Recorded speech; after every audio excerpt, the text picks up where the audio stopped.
Chosen one. Are you exhausted from believing that God has forgotten your address? Have you whispered the same desperate prayer for decades, wondering if your name got lost somewhere between heaven and earth? Do you wake up at 3 a.m. with your heart pounding, feeling like you're running out of time to matter? Stop, right there. What if I told you that heaven has circled a date on its eternal calendar and it has your name written in gold ink? What if every tear you've cried in secret, every night you've felt invisible, every moment you've questioned your worth, has been building toward the 11th of August, 2025? Listen. Can you hear it? That's the sound of heaven holding its breath. The angels have paused mid-flight. The very atoms in your room are vibrating with anticipation, because this moment you clicking on this message wasn't chance. It was choreographed by the Almighty himself. You didn't find this video. This video found you. I can feel it in my spirit right now. Someone watching this has been carrying a burden so heavy they can barely breathe. Someone has been told they're too old, too late, too broken to be used by God. But what if that's the biggest lie hell ever whispered in your ear? If something in your spirit is already stirring, if your chest feels tight with recognition, type "I'm here" in the comments right now. Don't think about it, just respond. Let heaven see you standing present in this sacred moment. Because what I'm about to reveal has been hidden until the 11th of August, 2025. 3 truths so powerful that hell has worked overtime to keep them buried. 3 secrets that will not just change your perspective, they will reframe your entire past and rewrite your future. The first truth will explain why your pain was never punishment, it was preparation. The second will reveal why you felt like an outsider your whole life. And the third will shatter every lie you've believed about your expiration date. Before we dive deeper, I need to pause my heart and say something. Thank you to every single one of you who has supported this message through super thanks. Your generosity means more than you know. You're not just donating. You're helping spread light to others who feel alone in their calling. Whether you give or not, I'm deeply grateful for your presence here. Your support, your time, your attention, it all matters. And if this message resonates with your soul, go ahead and let your heart lead. But here's what's happening right now in the invisible realm. Time is slowing down. That clock on your wall, its second hand is moving like honey. The room around you is falling silent because heaven itself is leaning in to whisper something it's never told you before. By the end of this message, you will never look at your life the same way again. Your story isn't ending, chosen one. It's just beginning. Why does it feel like you've been carrying invisible weights your entire life? Why have you watched others glide through circumstances that nearly crushed you? Why does every victory in your story seem to come with a price tag that others never had to pay? Listen to me carefully, beloved. You haven't been cursed, you've been chosen. I'm talking to the 3-year-old grandmother who raised 5 children while her husband worked 3 jobs, who held the family together through Vietnam, through recession, through heartbreak that would have shattered weaker souls. I'm speaking to the 8-year-old man who buried his best friend last month, who's watched his neighborhood change beyond recognition, who wonders if anyone even remembers what honor means anymore. You've stood like a lighthouse in the storm, haven't you? While waves of change pounded against your foundation, while the culture shifted beneath your feet like sand, you remained fixed, unmovable. But tonight, I need you to understand something that will change how you see every scar, every sleepless night, every tear you've cried in the darkness. Your road was harder because you were carrying something sacred. Before I formed you in the womb, I knew you. Before you were born, I set you apart. Jeremiah 1-5 isn't just poetry, chosen one. It's your birth certificate from heaven. You were marked before your first breath, designated before your first heartbeat. The Almighty looked across the span of eternity and whispered your name into existence, not for ease, but for endurance. You think about it. When a master craftsman creates his finest work, does he use ordinary materials? When a king builds his treasury, Does he store worthless coins? When God needed vessels strong enough to carry his glory through the darkest decades in American history, he chose you. The one who could withstand pressure without breaking. The one who could bend without snapping. The one who could walk through fire and come out refined, not ruined. That's why your marriage took work when others seemed effortless. That's why you buried parents, siblings, friends while others complained about minor inconveniences. That's why you felt the weight of responsibility, the burden of always being the strong one, the reliable one, the one everyone calls when life gets real. You weren't being punished, you were being prepared. But here's what breaks my heart. Somewhere along the way, you started believing that your struggles meant God loved you less. You began to think that ease was evidence of blessing, that comfort was proof of favor. You watched others retire early, travel the world, live carefree lives, and you whispered, God, why not me? Because you were chosen for something higher than comfort. You were selected for something greater than ease. You were set apart for something more dangerous than pleasure. Let me tell you about Eleanor, a real woman I met in Buffalo, 81 years old, raised 7 children during the Great Depression, buried her husband after 52 years of marriage. Last Christmas, sitting alone in her apartment, she told me, Pastor, I think God forgot about me. My children barely call. My neighbors don't even know my name. What was the point of all that suffering if this is how it ends? But 3 months later, her teenage great-granddaughter attempted suicide. The hospital, the family in chaos, the doctors with no answers.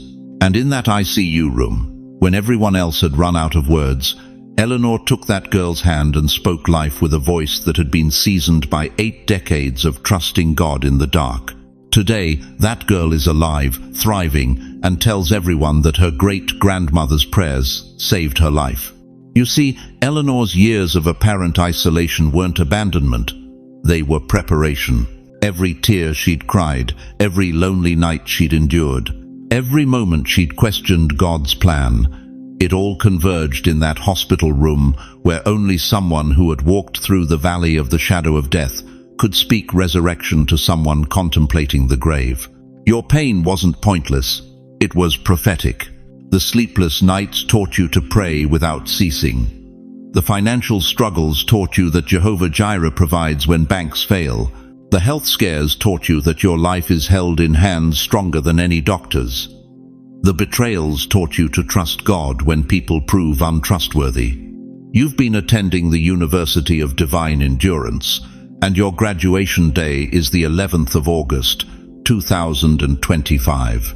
But here's the shocking truth that hell desperately hoped you'd never discover. Every weapon that was formed against you has failed. Not some weapons, not most weapons. Every single assault, every calculated attack, every scheme designed to break your spirit has crashed against the rock of your calling like waves against a cliff. Isaiah 54:17 declares it with supernatural authority. No weapon forged against you will prevail. You're still here because you're still needed. You're still breathing because your assignment isn't complete. You're still standing because God isn't finished, using what He built in you through 7 decades of fire. The enemy tried to destroy you before you realized how dangerous you are. But his timing was off. His strategy failed. And now you're discovering that your greatest season isn't behind you, it's ahead of you.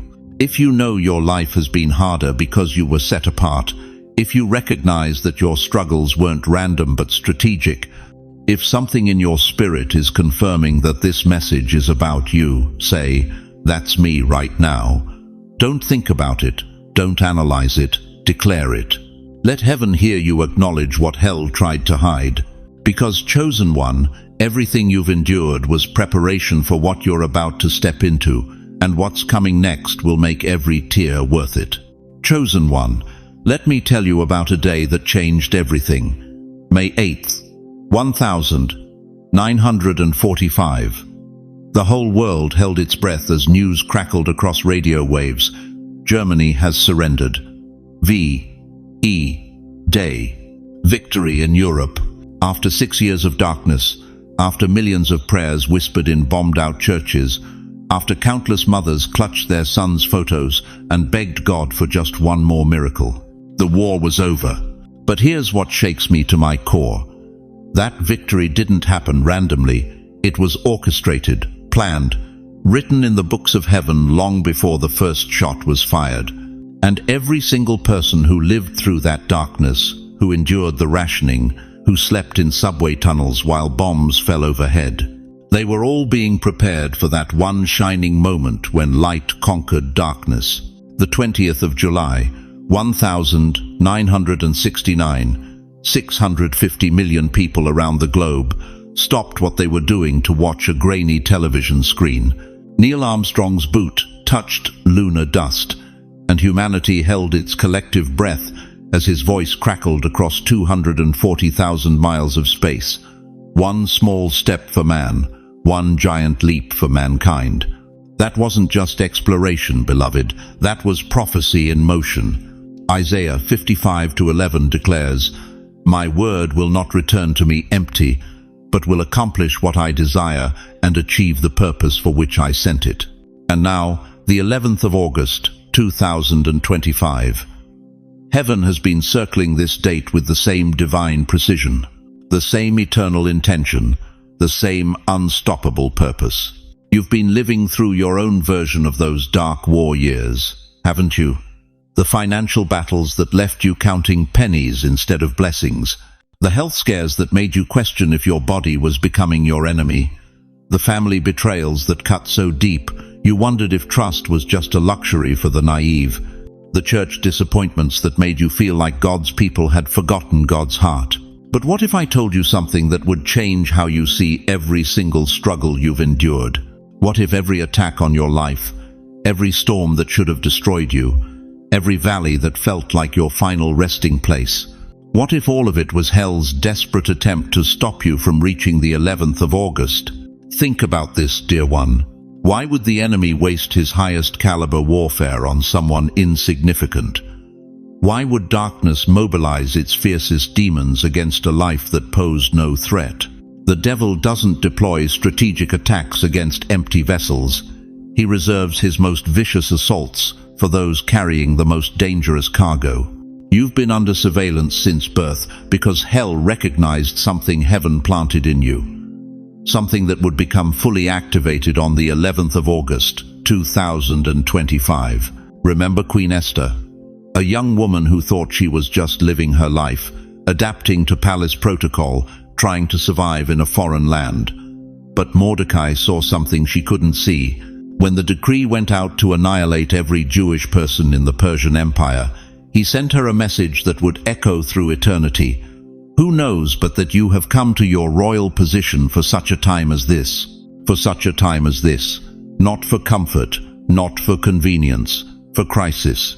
For the moment when everything hung in the balance and only someone with her exact positioning, her precise preparation, her specific calling could stand in the gap. Could your entire life have been rehearsal for this very season? Could every tear you've cried have been building toward a moment when your voice would carry the authority to shift atmospheres? Could every betrayal you survived have been forging the spiritual steel you'd need to stand when others crumble? Here's what's happening right now in the invisible realm, and I need you to lean in because this might be the most important thing you ever hear. The enemy has been running a strategic campaign against your generation. Not random attacks. Systematic warfare designed to convince you that your season of influence is over, that your voice no longer matters, that God has moved on to younger vessels. Why? Because he knows what the 11th of August represents. He recognizes that when seasoned saints finally understand their true assignment, when tested warriors remember their divine authority, when refined souls step into their full anointing, kingdoms shift. Not metaphorically, literally. You think you're just getting older? Hell sees you getting more dangerous. You think you're slowing down? The enemy recognizes you're being strategically positioned. You think your best years are behind you. Satan knows your most powerful moments are dead ahead. This is why the warfare has been so intense lately. Why depression whispers louder at 3 a.m., Why family members suddenly treat your wisdom like outdated furniture. Why the church you've served faithfully for decades now feels cold and distant. The enemy is in panic mode because the 11th of August is approaching like a freight train, and he's running out of time to stop what heaven has been orchestrating. But here's where it gets personal, where this stops being abstract theology and becomes your living reality. Every morning you wake up is proof that your assignment isn't complete. Every breath in your lungs is evidence that God still has words for you to speak. Every beat of your heart is heaven's drumbeat calling you to march into your destiny, not retreat from it. The same God who positioned Esther in the palace for such a time as this has been positioning you for the 11th of August, 2025. Not because the world ends, but because your silence does. Not because time runs out, but because your season of hiding behind "I'm too old" finally comes to an end. In a few minutes, I'll tell you exactly what to do when the clock strikes the 11th of August. I'll give you the precise spiritual protocol for stepping into what heaven has prepared. But first, you need to understand why you've been attacked so fiercely. Because once you comprehend the warfare, you'll finally recognize the weapon you've become. Dear chosen one, let me ask you something that's going to cut straight through your chest and land in the deepest chambers of your heart. How many times have you sat in a room full of people, your own family, your church, your workplace, and felt your words dissolve before they even left your lips? How many times have you started to speak wisdom that took you 70 years to learn, only to watch younger eyes glaze over, younger voices interrupt, younger minds dismiss what cost you decades of pain to understand? You remember, don't you, that moment in the family meeting when you tried to warn them about the financial decision that would devastate their future, but they rolled their eyes and said, "Times are different now, Grandma." That Sunday, when you raised your hand in Bible study to share something profound, the Holy Spirit had whispered to you in your morning prayers, but the teacher smiled condescendingly and moved on to someone with grey hair counted as irrelevance. That crushing moment when your own adult children looked at you across the dinner table and said, "Mom, Dad, we've got this handled. You don't understand how things work anymore." Each time it happened, something inside you died a little, didn't it? Each dismissal was like a radio being tuned off station, the enemy's static drowning out your frequency, until even you began to question if your voice carried any weight at all. But here's what I need you to understand with every fiber of your being. That wasn't coincidence.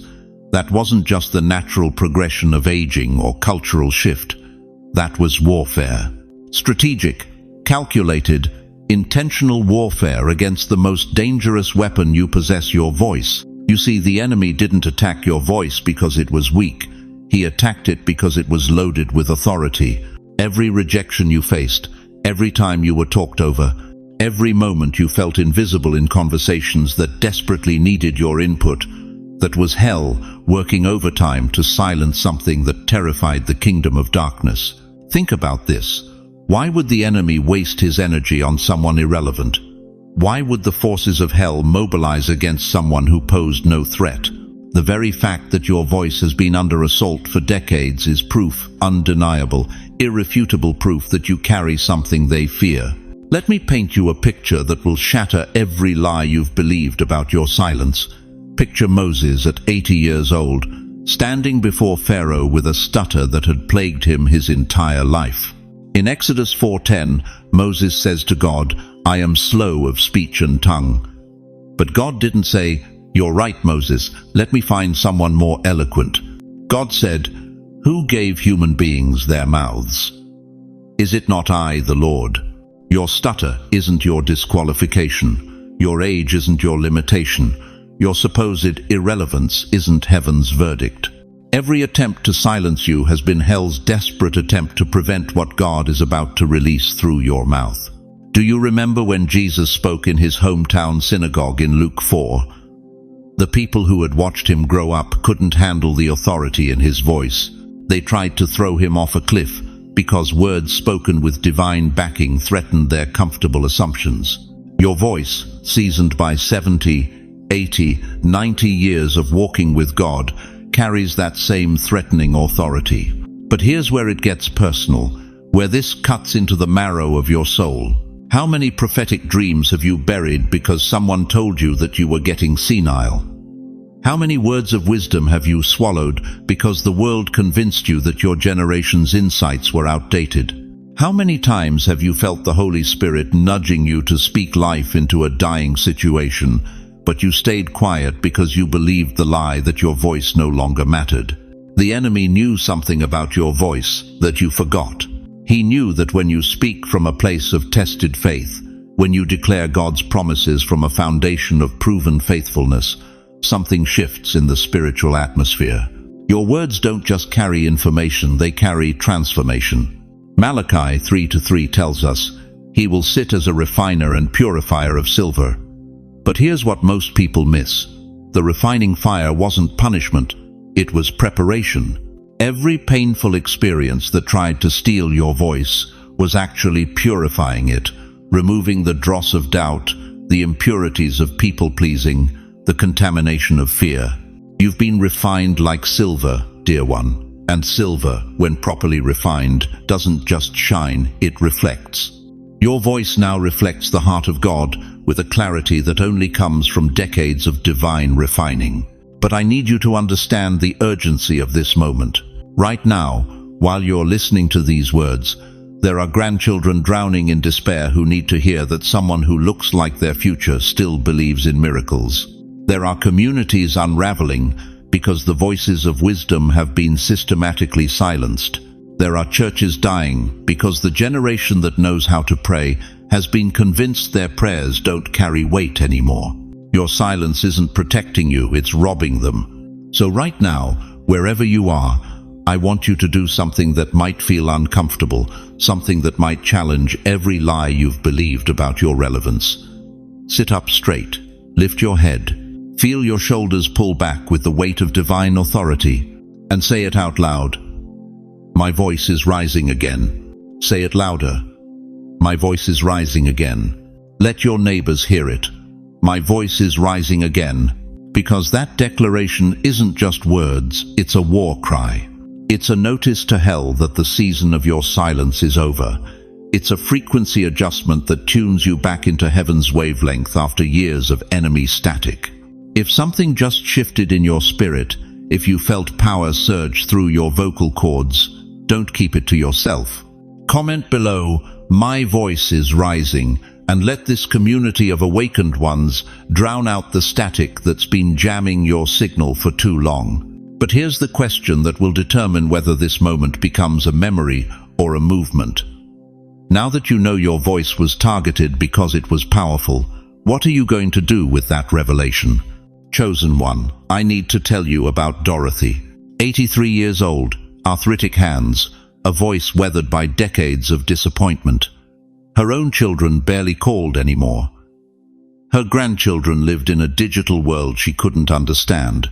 She felt invisible, irrelevant, forgotten by time itself. But on a Tuesday morning in March, her 16-year-old granddaughter Sarah called. Not for money, not for a ride. Sarah was standing on the edge of the Brooklyn Bridge, ready to jump. "Grandma," she whispered through tears, "I can't do this anymore. Nobody sees me. Nobody cares." And in that moment, Dorothy didn't give Sarah therapy. She didn't quote psychology. She gave her something more powerful than any counselor could offer. She gave her the voice of someone who had walked through hell and still chose to breathe.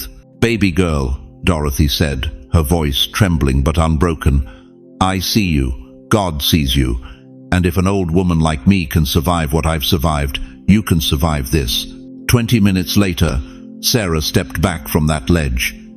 Today, she's a nurse saving lives in Manhattan, all because one grandmother refused to believe her voice didn't matter anymore. That wasn't coincidence. That was legacy in action. But here's what breaks my heart. How many Dorothys are sitting in silence right now, convinced their time has passed? How many of you are watching your grandchildren stumble through darkness while you whisper, "I'm too old to make a difference"? Listen to me carefully. Your legacy isn't a museum piece gathering dust. It's a living, breathing force that's needed now more than ever. Psalm 71:18 declares with thunderous authority, "Even when I am old and grey, do not forsake me, my God, till I declare your power to the next generation, your mighty acts to all who are to come."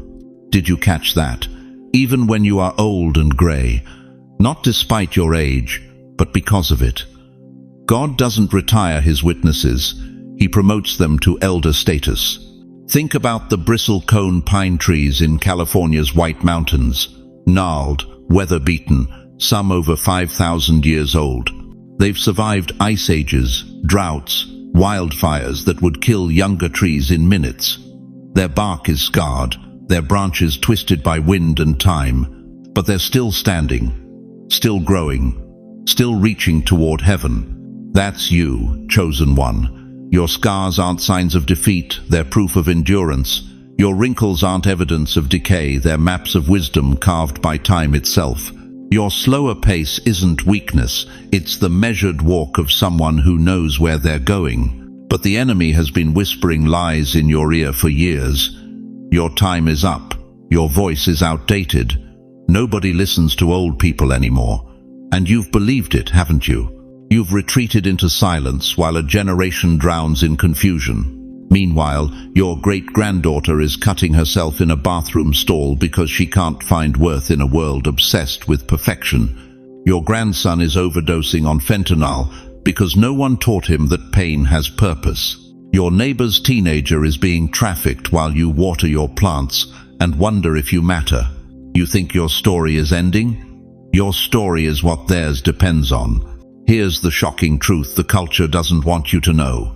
This generation isn't rebelling against wisdom, they're starving for it. They don't need another influencer with 1 million followers. They need one grandmother with 1 million prayers. They don't need viral content. They need vital truth. But you've been silent too long. You've let the world convince you that grey hair means irrelevance when God calls it a crown of glory. You've accepted society's lie that retirement means retreat when heaven calls it redeployment. Your granddaughter needs to hear how you survived the depression with faith intact.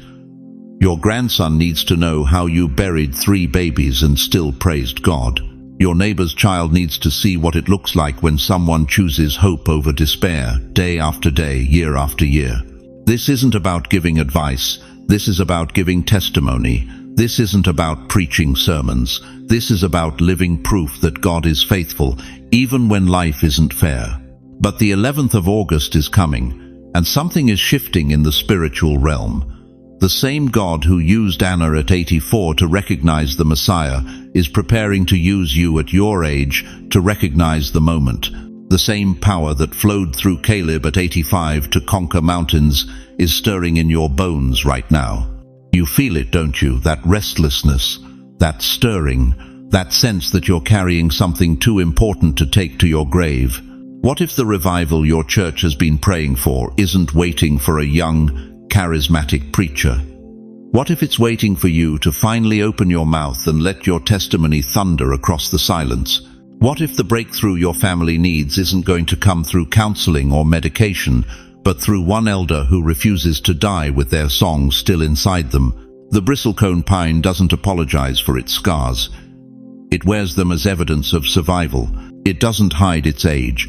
It flaunts it as proof of permanence. And when the wind howls through its ancient branches, it doesn't break, it sings. Your voice is that ancient wind song, chosen one. Your story is the melody this generation has been waiting to hear. Your testimony is the bridge between their questions and God's answers. But the clock is ticking. The 11th of August is approaching like thunder in the distance. And when that day dawns, heaven is going to ask you one question. What did you do with the wisdom I gave you? Did you hoard it in silence, or did you spend it on the next generation? Because when the 11th of August dawns, the silence ends, the hiding stops, and the world discovers what happens when God's seasoned warriors finally remember they were never meant to fade away, they were meant to finish strong. Chosen one, we've journeyed together through the valleys of your doubt, climbed the mountains of your pain, and now we stand at the threshold. The 11th of August, 2025 isn't just approaching, it's here, breathing down your neck with the weight of eternity. For 70, 80, maybe 90 years, you've been told the same poisonous lie. Your time is up. Step aside. Make room for the young. But what if I told you that every grey hair on your head is a crown of wisdom? What if every wrinkle on your face is a roadmap of God's faithfulness? What if the world's definition of finished is heaven's definition of finally ready? You've been living in the lobby of your destiny, dear one, but the elevator to your true calling has finally arrived, and the doors are sliding open with a sound like thunder. Listen to the voice of the Almighty echoing through Isaiah 60:1. Arise, shine, for your light has come, and the glory of the Lord rises upon you. Arise, not when you feel young again, not when your circumstances change, not when others give you permission. Arise, now. But here's what's tearing at my spirit tonight. How many of you are sitting there thinking, Pastor, you don't understand. I'm 75, I'm 83, I'm 91. My best years are behind me?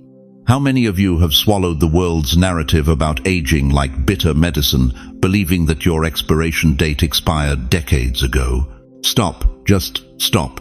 Moses was 80 when God handed him a staff and said, "Go split the sea." Abraham was 99 when Isaac's laughter filled his tent. Anna was 84 when she became the first person to proclaim the Messiah to Jerusalem. Your birth certificate is not your limitation, it's your qualification. The enemy has been running a psychological warfare campaign against your mind for years. He's whispered lies so consistently that you started believing them. You're irrelevant. You're invisible. You're too late. But what if those whispers were actually confessions? What if he's been so desperate to silence you because he knows what happens when you finally remember who you are? You carry something the younger generation doesn't have: battle-tested faith. You've seen God move mountains when doctors said it was impossible. You've watched him provide when bank accounts were empty. You felt his presence in hospital rooms at 3 a.m. when death was knocking. That's not just experience, chosen one. That's spiritual weaponry. But the clock is ticking, and I need you to understand something that will shake you to your core. This window, this divine appointment with the 11th of August, it won't stay open forever. Ecclesiastes 3:1 reminds us, "To everything there is a season, and a time to every purpose under heaven."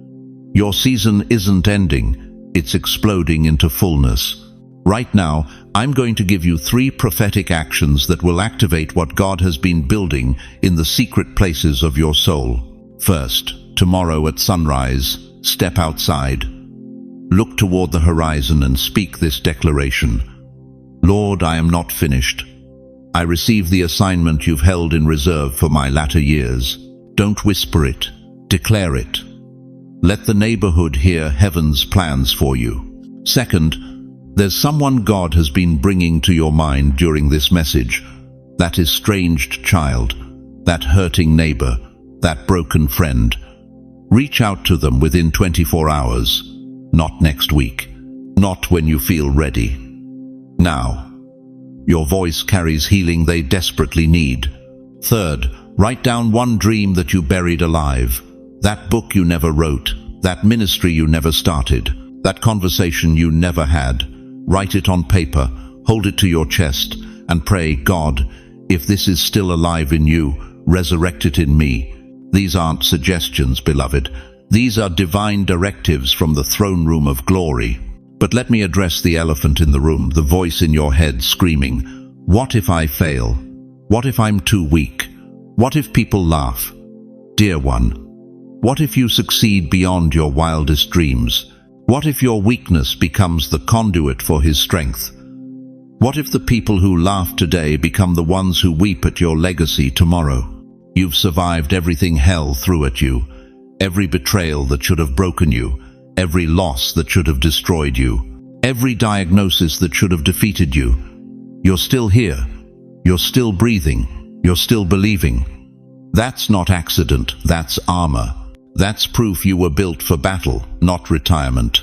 For decades, the world told you it's too late.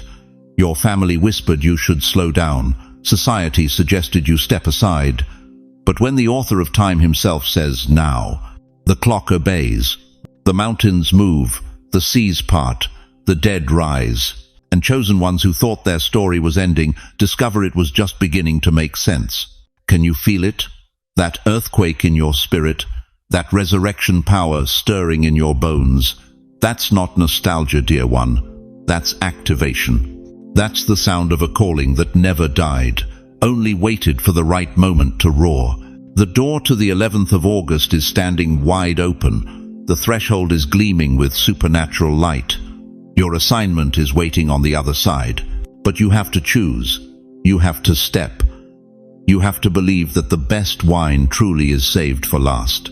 If you're ready to step through this door with me, if you're ready to stop living like you're finished when God says you're just getting started, if you're ready to show this generation what happens when experience meets anointing, write "I'm in" the comments below. And don't you dare keep this to yourself. Share this message with every gray-haired warrior you know. Let the trumpet sound across this nation that God's chosen ones are rising. Let heaven see an army of the faithful marching toward their finest hour. The door is open, chosen one, but it won't stay that way forever. What's it going to be? It's the night before the 11th of August. The kind of night heaven leans over the balcony to watch. Right now, across America, from the sleepless streets of Manhattan to the quiet farmlands of Iowa, something supernatural is stirring. The clocks are ticking toward midnight, but they're not just marking time, they're counting down to a divine appointment that's been written in eternity's ledger since before the first star burned. Can you feel it, chosen one? That thickness in the air, that electric charge that makes your skin tingle and your spirit restless. You've felt this before, haven't you? The night before your father passed, the hours before that phone call that changed everything, the silence that comes just before God moves. The streets are sleeping, but heaven is wide awake. Angels are positioned on rooftops you'll never see, in corners of rooms where you sit alone, whispering assignments into the atmosphere. They're not just watching, they're waiting. Waiting for you to understand that tomorrow isn't just another Tuesday in August. It's the day your silence ends. But tonight is the stillness before the sound. You know what breaks my heart? Right now, there are chosen ones across this nation sitting in their living rooms, staring at walls that have witnessed decades of their tears. 70-year-old grandmothers in Brooklyn who raised 6 children and buried 2 husbands, wondering if their life meant anything. 80-year-old grandfathers in Texas who built businesses with their bare hands, now watching the world spin faster than they can follow, questioning if they still matter. They're sitting in the dark tonight, feeling the weight of years they can't get back, dreams they never chased, words they never spoke. And the enemy is whispering the same lie he's been selling for decades. You missed it. Your time is over. God has moved on without you. But what if I told you that every single moment of waiting, every year of feeling invisible, every night of crying out to God in the darkness, what if all of it was orchestrated to bring you to this exact night? Listen to what happened to Elijah in 1 Kings 19. The mighty prophet who called down fire from heaven found himself running, hiding in a cave, convinced his ministry was over. He heard the wind tear through the mountains, but God wasn't in the wind. Then came an earthquake that shook the very foundations, but God wasn't in the earthquake. Fire blazed across the wilderness, but God wasn't in the fire. And then, silence. A gentle whisper. So quiet that if Elijah hadn't been listening with his entire soul, he would have missed it entirely. But in that whisper, that almost nothing sound, was the voice of the Almighty reshaping a prophet's destiny. Chosen one, you've been waiting for the earthquake. You've been looking for the fire. You've been straining your ears for the wind of God to blow through your circumstances. But what if God has been speaking to you all along in the whisper? What if the silence you thought was abandonment was actually divine preparation? Tonight, as you sit in whatever room you're in, whatever circumstances have brought you to this moment, I need you to understand something that will shatter every lie you've believed about your irrelevance. The reason you can't sleep tonight isn't insomnia. The reason your spirit feels restless isn't anxiety. It's because your soul recognizes that dawn is coming. But here's what the enemy desperately doesn't want you to know. This silence, this in-between space where you've been living, it's not empty. It's loaded. It's pregnant with purpose. It's thick with divine potential. Every night you've spent awake, every tear you've cried in secret, every prayer you've whispered when no one was listening, they've all been filling the atmosphere around your life with spiritual pressure. And pressure, beloved, always seeks release. Do you remember the story of Lazarus? 4 days in the tomb, 4 days of silence so complete that even his sisters, who loved Jesus with everything in them, had given up hope. Mary said, "Lord, by this time there is a stench, for he has been dead 4 days, 4 days of silence that felt like finality." But what Mary didn't understand, what Martha couldn't see, was that the silence wasn't the end, it was the setup. Jesus had to wait until the situation looked completely hopeless, until even faith felt foolish, until everyone had accepted death as final. Because when God moves after that kind of silence, no one can deny his power. You've been in your tomb for far too long. 4 years of feeling forgotten, 4 decades of wondering if you matter. But tonight, this very night, the stone is already moving. Can you hear it? That grinding sound of impossibilities shifting, that rumble of divine intervention about to break through the silence. But here's what will test your faith in the next few hours. The silence might get deeper before the sound comes. The darkness might press in harder before the dawn breaks. Because the enemy knows what's coming tomorrow. He's seen heaven's calendar. He knows that the 11th of August isn't just another date, it's a divine tipping point. That's why your doubt is screaming louder tonight. That's why that old depression is trying to crawl back into your chest. That's why voices from your past are echoing in your mind, reminding you of every failure, every mistake, every reason you're not qualified to be used by God. Those voices are panicking because they know their time is up. Right now, somewhere in America, there's a 5-year-old woman named Dorothy who has spent 3 years since her husband died, believing her purpose died with him. She's sitting in the same chair where she held his hand during his final breath, and she can't imagine why God is keeping her here.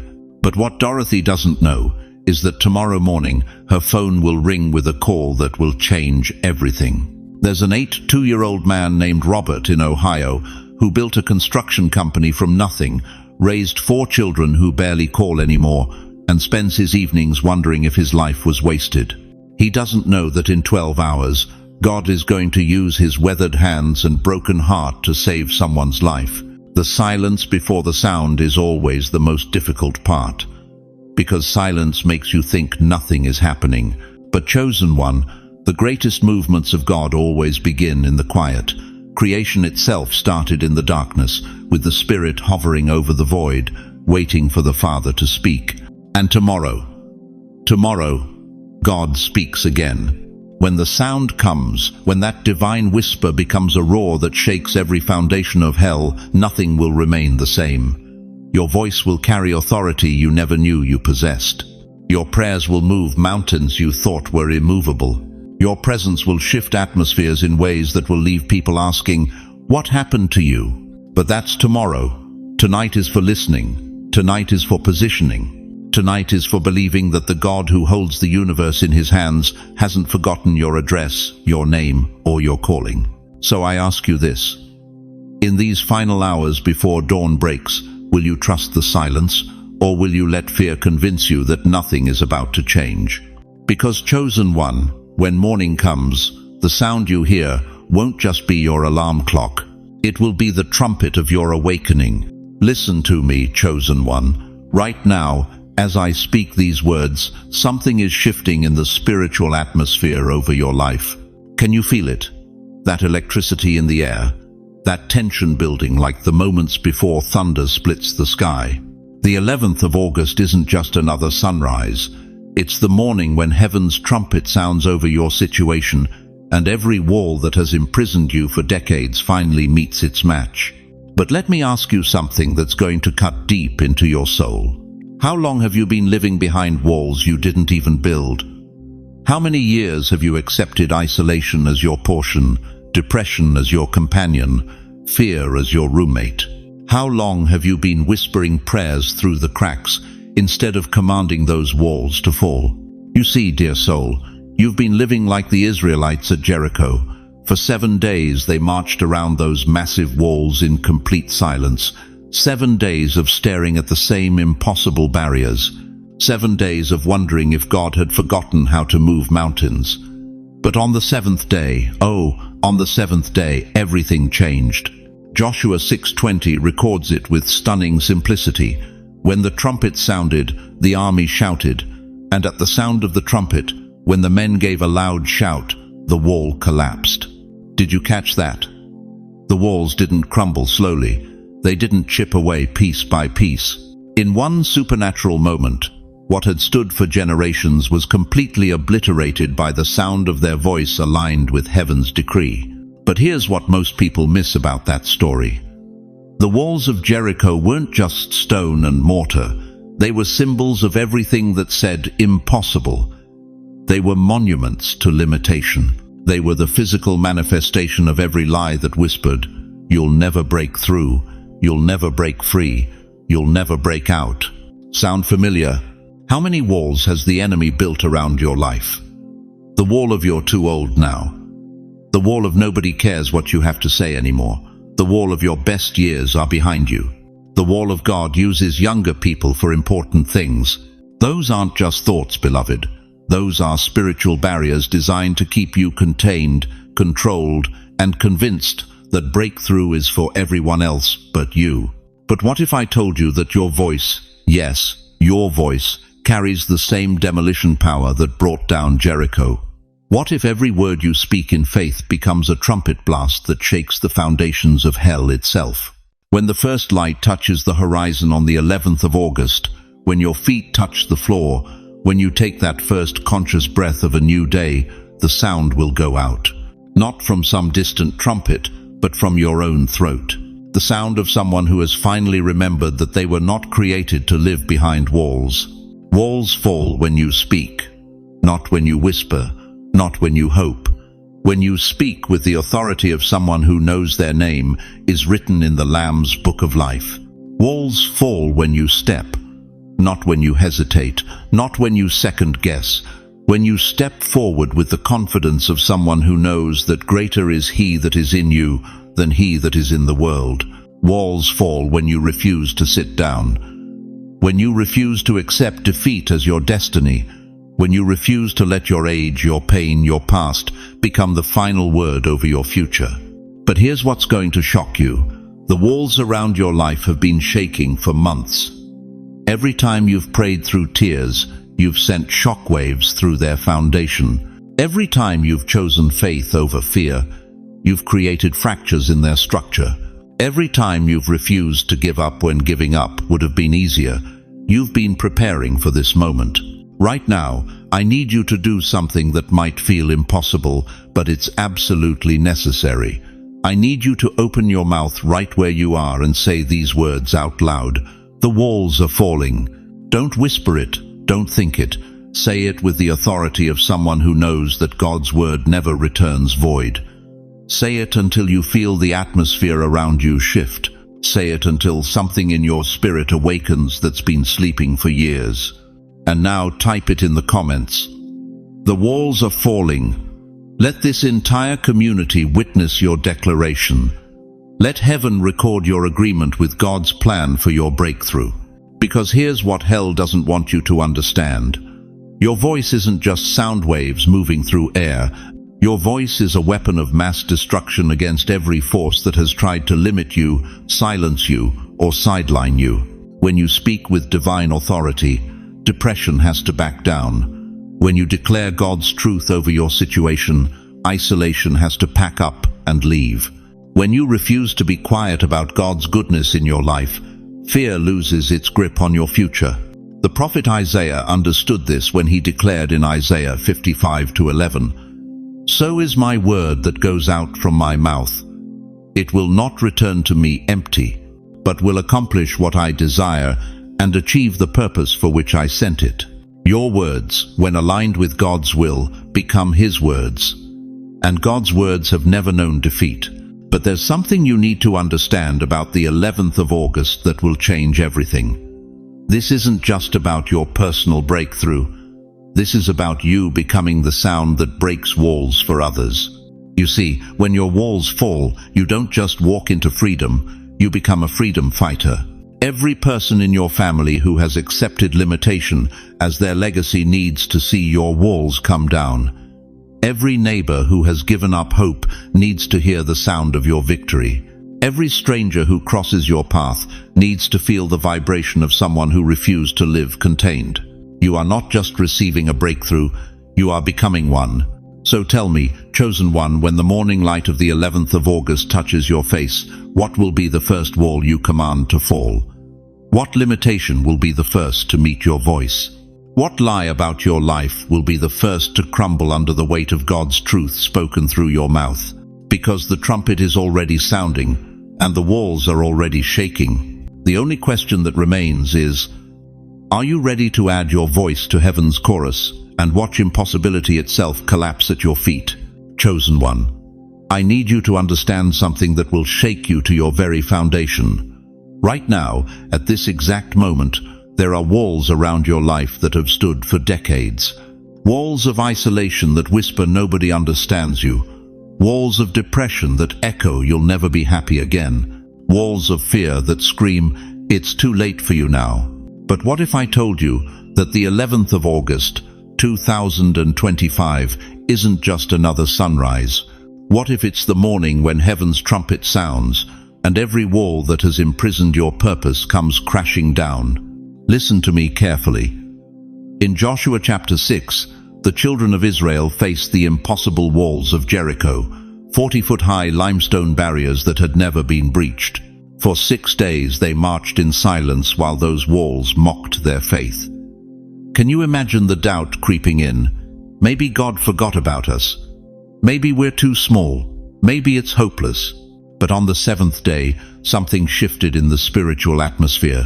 Joshua commanded the people to shout, and the Bible says those massive walls fell down flat, not cracked, not weakened. They fell down flat. Dear one, how long have you been staring at your own Jericho?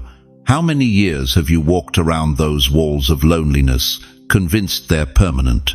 How many mornings have you woken up feeling like you're trapped behind barriers that will never budge? But here's what hell doesn't want you to know. Those walls aren't as strong as they appear. They're not fortified with concrete and steel. They're held together by lies, doubt, and the poisonous whisper that says this is just how your life is now. When the first light touches the horizon on the 11th of August, when your feet touch the floor and you take that first breath of destiny, the sound will go out. Not from a physical trumpet, but from your spirit. The sound of someone who has finally had enough.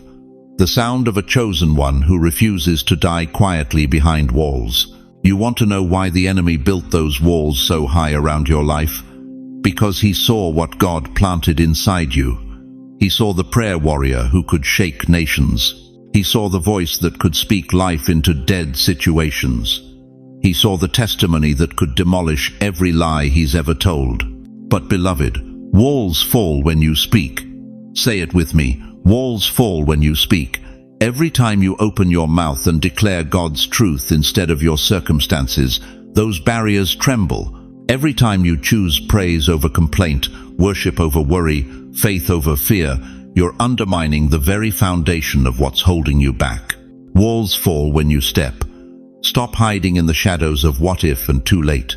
Every step you take in obedience, every move you make toward your calling, every decision to trust God's timing over your timeline sends shockwaves through the spiritual realm. Walls fall when you refuse to sit down. The enemy's greatest victory isn't when he destroys you. It's when he convinces you to accept defeat as normal. When he makes you comfortable with confinement.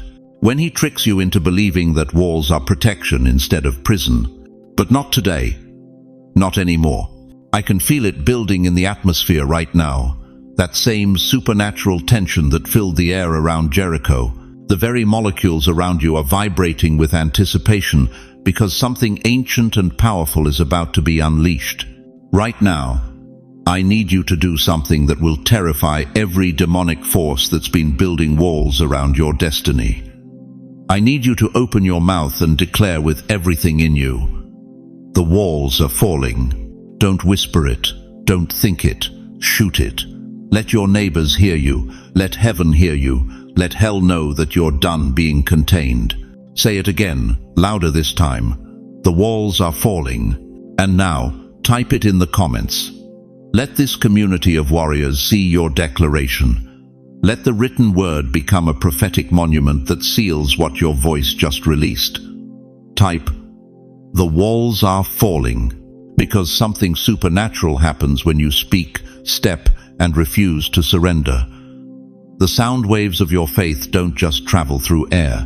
They travel through time, through generations, through every barrier that tried to limit what God ordained for your life.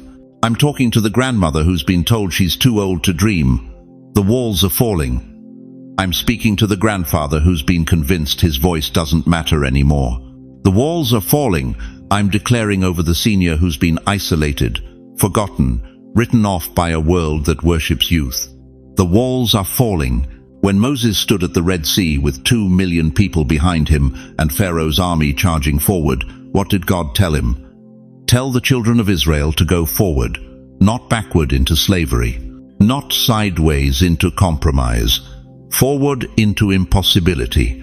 That same voice is speaking to you right now, while those walls are cracking, while the foundation is shaking, while hell is panicking because it knows what's about to happen. God is saying, go forward. But here's the urgency burning in my spirit. This window won't stay open forever. This moment of divine demolition has an expiration date. And if you don't seize it now, if you don't let your voice join the sound that's already echoing from heaven's throne room, those walls might rebuild themselves stronger than before. The trumpet is sounding. The walls are falling. But the question that will determine your legacy is this. Will you stay buried in the rubble of what used to confine you, or will you rise from the dust and step into the wide open spaces of what God has prepared?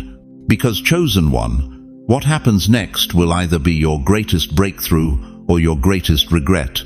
And time is running out to decide which one it will be. Chosen one, we've walked together through 8 decades of this divine revelation, and now I need you to follow me somewhere sacred. Somewhere you haven't been in years, maybe decades. There is a room in your spirit. Can you see it? The dust particles dancing in the afternoon light that filters through windows you haven't cleaned in forever. The door frame is weathered, painted over so many times you can barely see the original wood beneath. But the key, beloved, the key has been in your pocket all along. You've walked past this door every single day of your life. Sometimes you've stopped. Sometimes you've pressed your ear against the wood and heard whispers, stirrings, the sound of something alive behind that door, something breathing, something waiting. But then the phone rings, the bills arrive, the doctor calls with test results, and you walk away again. What's behind that door, dear one? What have you locked away that God is asking you to reclaim? Let me tell you about Eleanor, an 84-year-old woman from Brooklyn. For 30 years, she stored a cardboard box in her basement. Just one box, pushed behind the Christmas decorations and old photo albums. Last month, her granddaughter was helping her move, and they pulled out that box.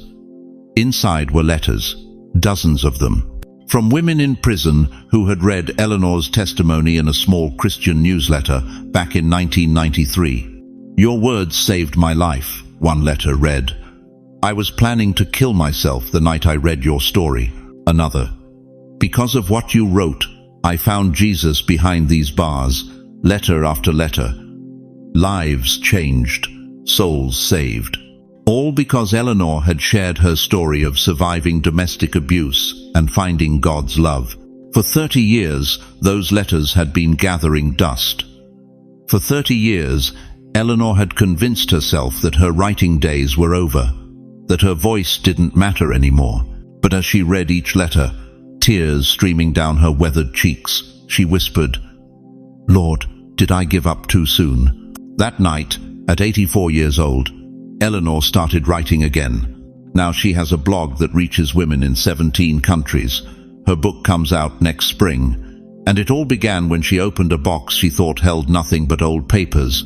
What box are you keeping in your basement, chosen one? What room in your spirit have you sealed off because someone told you it was time to be realistic? Because the world convinced you that dreams have expiration dates? Listen to what Jesus declared in Revelation 3:8.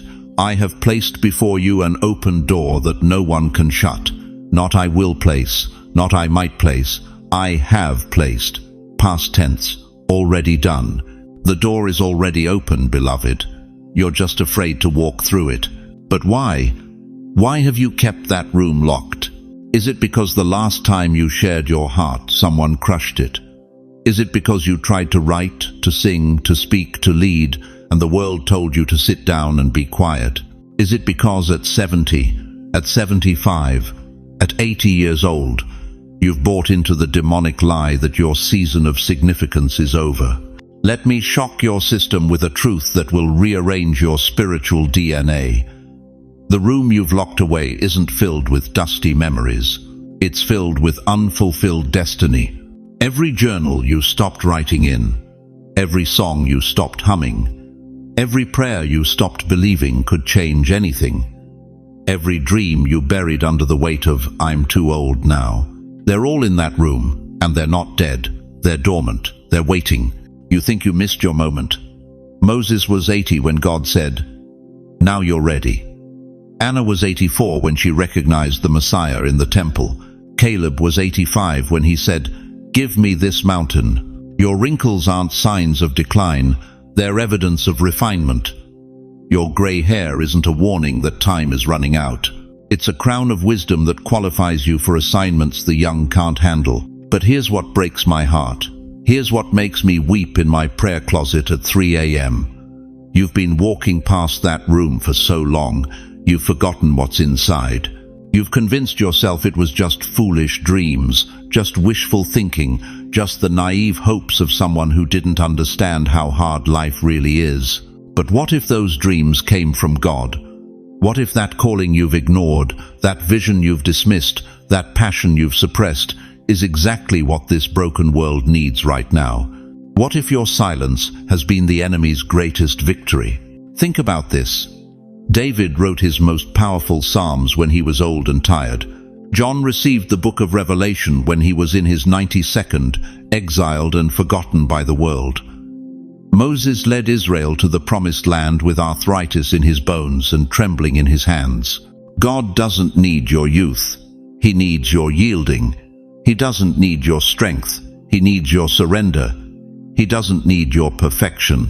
He needs your permission. The door to that room isn't locked because God changed his mind about you. It's locked because you changed your mind about God's timing.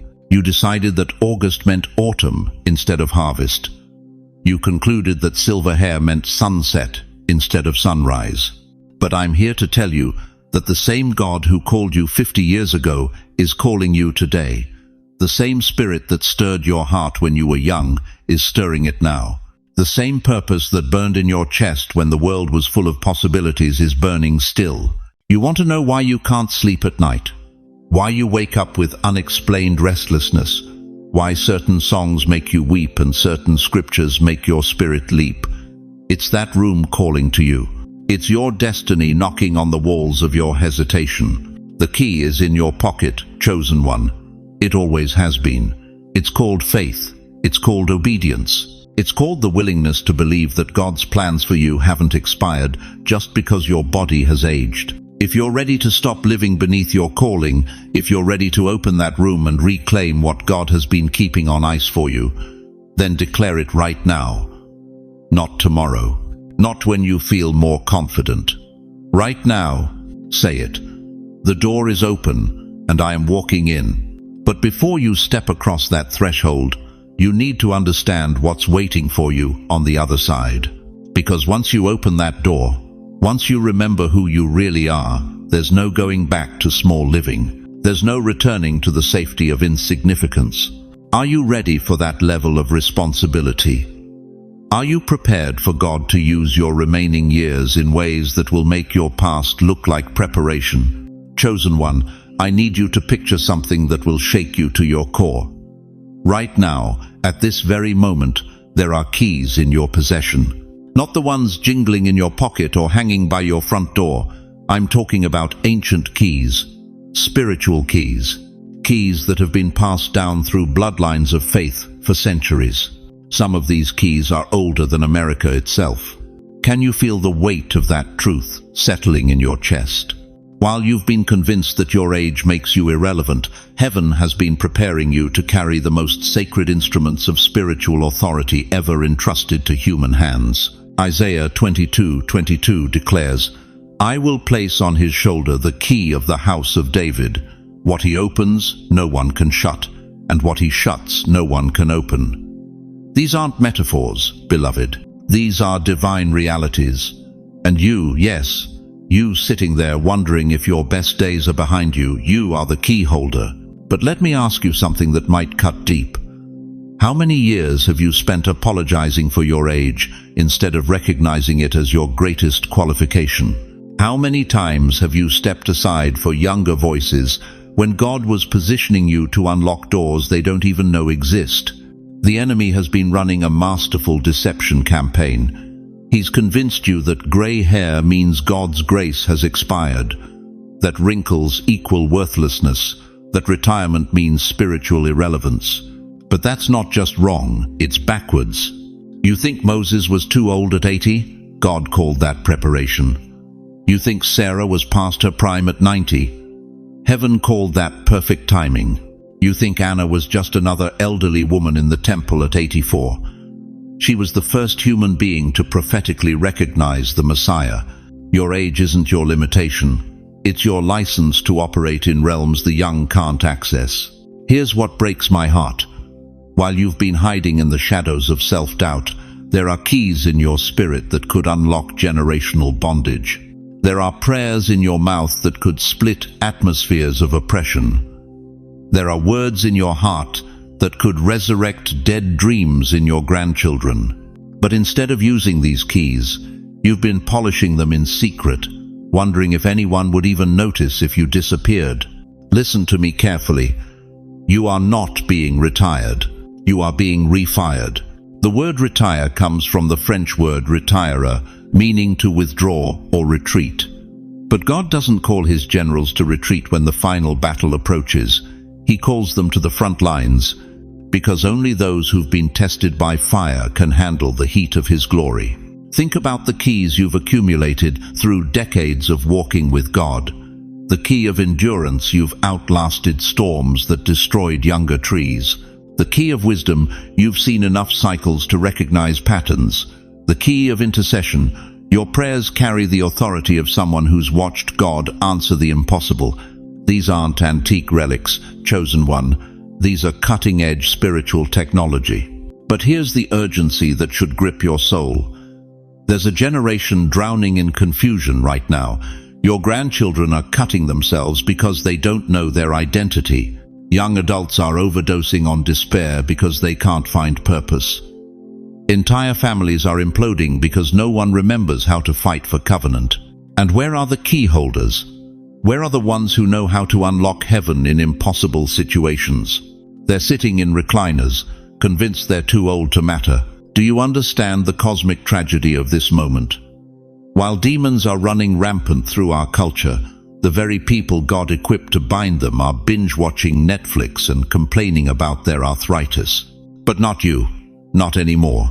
Because what I'm about to reveal will detonate every excuse you've ever made about being too late, too old, too tired to be dangerous to the kingdom of darkness. Your new assignment, the one that will make your obituary read like a victory report instead of a mere timeline, doesn't begin in some distant future when you feel ready. It doesn't start when your health improves or your finances stabilize. It begins on the 11th of August, at sunrise. Why sunrise? Because Isaiah 60:1 commands, "Arise, shine, for your light has come, and the glory of the Lord rises upon you." Not sunset, beloved, sunrise. The beginning, not the ending. On that morning, as the first rays of light break through your window, heaven is scheduling a divine appointment with your destiny. The keys you've been carrying will suddenly fit locks you never knew existed. The authority you've been afraid to use will be activated by the breath of the Almighty. But here's what terrifies hell about the 11th of August. It's not just about your personal breakthrough. It's about what you're going to unlock for others. Every door you open with your ancient keys will become a pathway for someone else's freedom. Your prayers will become bulldozers, demolishing strongholds that have tormented your family for generations. Your words will become surgical instruments, cutting away lies that have infected your community. Your very presence will become a key that unlocks atmospheres of depression and releases rivers of hope. This is why the enemy fought so hard to convince you that you were finished. Because he knew that once you remembered who you are and what you carry, his kingdom would collapse in places no young preacher could reach. But time is running out for preparation. The 11th of August is approaching like a freight train of destiny. And when that sunrise breaks, you won't have the luxury of saying, "I'm not ready." Ready or not, the locks are waiting, the keys are burning in your spirit. And the God who trusted you with this ancient authority is about to demonstrate why he chose you for such a time as this. The question that will determine everything is this: will you step into your role as a keyholder, or will you let these sacred instruments rust in the shadows of your insecurity? Because what I'm about to reveal next will show you exactly how to activate these keys and transform not just your own life, but the entire spiritual landscape of everyone you touch. Beloved chosen one, as we reach the end of this divine appointment together, I need you to carry these eternal truths with you like precious stones in your heart. Remember this: the 11th of August, 2025 is not just another date on your calendar, it's your divine commissioning day. The keys you've carried all these years aren't symbols of a forgotten past, they're instruments of an unstoppable future. Your age isn't your disqualification, it's your greatest credential. Every gray hair is a medal of honor. Every wrinkle tells a story of divine faithfulness. Every scar proves you survived what was meant to destroy you. And here's what I need you to understand with crystal clarity: you are not walking this journey alone. The same God who breathed life into Adam's lungs is breathing purpose into your weary bones right now. He hasn't brought you this far to abandon you at the threshold of your greatest assignment. Romans 8:31 reminds us, if God is for us, who can be against us? That's not just scripture, that's your reality. But beyond God's unwavering presence, you have something beautiful happening right here in this moment. Look at these comments flowing in. See these hearts connecting across miles and years. You've found your tribe, chosen one. This isn't just a YouTube channel. This is a sanctuary of souls who understand the weight of carrying ancient keys. We're not just viewers on a screen. We're family in the spirit, bound together by the sacred commission God has placed on our lives. So let me ask you this final question, and let it settle deep in your spirit. If God has trusted you with keys that unlock generational healing, if He's preserved you through every storm to stand at this exact moment in history, if He's about to activate assignments in your life that will echo through eternity, what will you do with this sacred trust? Before I release you into your destiny, let me place my hand on your shoulder through these words and pray over you with the authority of someone who has walked through valleys and seen God's faithfulness firsthand. Almighty God, creator of heaven and earth, the Ancient of Days who never slumbers nor sleeps, I come before your throne carrying every precious soul who has journeyed with us today. Father, you see them, not just their circumstances, but their potential. Not just their struggles, but their strength. Not just their questions, but their calling. God, I pray that you would breathe fresh wind into every weary soul right now. Where they feel forgotten, remind them they are engraved on your palms. Where they feel finished, Show them they're just getting started. Where they feel weak, let your strength be made perfect in their weakness. Father, bless their families. Heal the relationships that have been strained by misunderstanding. Bring their prodigal children home. Restore marriages that have grown cold. Let love flow like a river through their homes. Touch their bodies, Lord. Where there is pain, bring healing. Where there is sickness, bring wholeness. Where there is weariness, bring supernatural strength. Let every sunrise on the 11th of August find them standing in divine health and holy anticipation. Provide for their needs, God. You know their financial struggles, their fears about tomorrow, but you also own the cattle on 1,000 hills. Open doors of provision they didn't even know existed. Surprise them with your goodness. Most importantly, Father, activate every key you've placed in their spirit. Let them walk into the 11th of August, knowing they carry the authority of heaven itself. Give them boldness to speak life, wisdom to intercede, and courage to step into assignments that seem impossible. Surround them with your presence today and every day. Let them feel your love in their loneliness, your peace in their anxiety, your hope in their despair. And when the enemy whispers lies about their worth, let your voice thunder louder with the truth of who they are. In the mighty name of Jesus, who holds the keys of death and Hades, I speak life, purpose, hope, and unshakable identity over every person hearing this prayer. Amen. Now, chosen one, I want to hear from you. In the comments below, share one word, just one that captures what God spoke to your heart today. Maybe it's ready, maybe it's chosen, maybe it's worthy. Don't overthink it. Let that word be your declaration and your testimony. And if you need prayer, if you're facing battles we haven't even mentioned today, tell us about it. This community will surround you with intercession. We'll stand in the gap until you're strong enough to stand on your own. You don't have to carry your burdens alone anymore. If this message stirred something deep in your spirit, please share it with someone who needs to hear it. There's a grandmother somewhere who's convinced her best days are over. There's a grandfather who thinks God has forgotten his dreams. There's someone in your family, your neighborhood, your church, who needs to know that the 11th of August is their commissioning day too. Thank you. Thank you for staying with me through this entire sacred journey. Thank you for opening your heart, for letting God speak to the deepest places of your soul. Your faithfulness to listen until the very end tells me everything I need to know about your heart. You're ready for what's coming. If you haven't already, please subscribe to this channel and hit that notification bell. This is more than content. This is a movement of the chosen, a gathering of the commissioned, a family of the faithful. Every week, we're diving deeper into the mysteries of your divine identity and the power of your sacred assignment. Until we meet again, walk in the authority of who you are. Rest in the certainty of His love. And never forget, your keys are real, your calling is active, and your God is faithful. The 11th of August is coming. Chosen one, your commissioning day awaits. And the one who called you will be faithful to complete what He has started. Go forth and unlock the impossible.